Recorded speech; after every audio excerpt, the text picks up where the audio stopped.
He's already known for being too pushy with cameramen during performances. But did DJ Elephant Man go a bit too far this time? We put that question to attorney at law Roderick Gordon. Roderick Gordon, you would have seen Elephant Man being perhaps too aggressive with a cameraman at a live gig. When does push become shove? Push becomes shove without consent. So once you touch someone and you don't have their consent, that is a push, that is a shove, that is civil assault.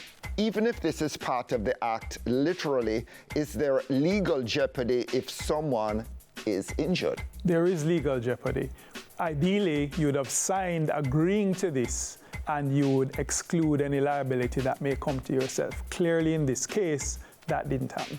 The optics weren't great for Elephant Man. What would your advice be to him to contain the damage? Certainly, if I were asked to suggest to his lawyer what to do, I would say hurry up and handle this matter before it gets to court.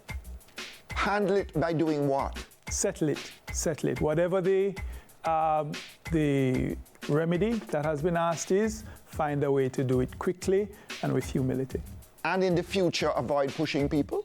That would definitely help, unless they agree to be pushed, and that's part of the act. Sometimes there is stagecraft, and that does happen, but usually that's managed by production, and the people consent to that happening.